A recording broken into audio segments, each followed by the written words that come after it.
wasn't a conspiracy theory after all. I mean, we already knew that, but it's good to hear it from the horse's mouth. The horse in this case being Curt Weldon, a former member of the U.S. House of Representatives who represented the 7th District of Pennsylvania between 1987 and 2007. In a Tucker Carlson interview that aired on Monday, he said this. It's like Libya. We were the ones that caused Gaddafi's death because Hillary Clinton played a game over it. I hand-carried a letter back from Gaddafi offering to resign. The U.S. didn't want him to resign. They wanted to kill him. Why? Because Gaddafi, at every meeting I had with Gaddafi, he wanted two things. He wanted to unite the African continent into a group of nations economically, like the European economy. He wanted to base it on the gold standard. And the U.S. and Europe didn't want that. The other thing is they wanted control of his oil, and they wanted control of his sovereign wealth. So Gaddafi had to go. That's outrageous, and it's wrong. So the reason NATO bombed Libya 7,000 times in just 8 months, destroying the country's strategic infrastructure and reducing it to the Stone Age, was that Europe and the US did not want an economically unified Africa in control of its own natural resources and sovereign wealth. So why does the idea of a united Africa scare the NATO alliance so much? The short answer, money. The answer is always money.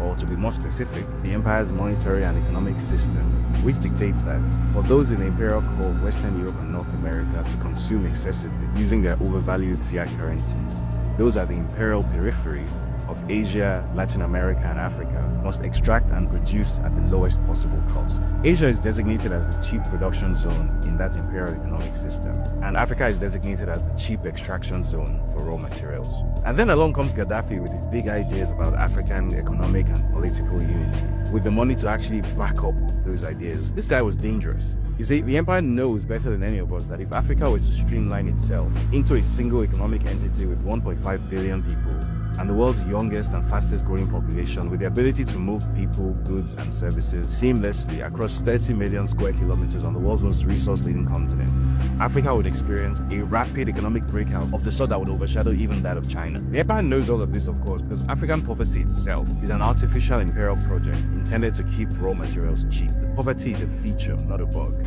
You see, the economies of the imperial core are welded to this idea that wealth and power should lie not with those who have the capacity to work and produce value, but with those who have an inflated capacity to consume, a consumption capacity that is built entirely on artificially overvalued fiat currencies like the dollar, the pound sterling, and the euro. We're the big market. The advantage we have over everybody is that we're the big market. Basically, they don't want to work, but they want to consume most of the fruits of everyone else's work in the world at an ever-accelerating rate. And for this false system to continue to exist, Africa's artificial poverty must be maintained carefully and ruthlessly, using nonsensical borders, obstruction of trade, infrastructure financing, and political stability, and maintaining Africa's 41 useless, non-convertible, dollar-dependent pseudo-currencies that constantly depreciate and make Africans poor. Gaddafi's dangerous ideas were meant to upend all of this. Well, not be having any of that now, can we? So the empire did this to him.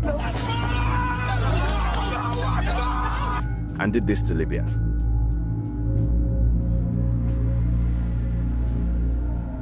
Apparently, this was meant to teach Africans to know our place and to never promote such dangerous ideas ever again. Except, it clearly didn't work. Please like and subscribe.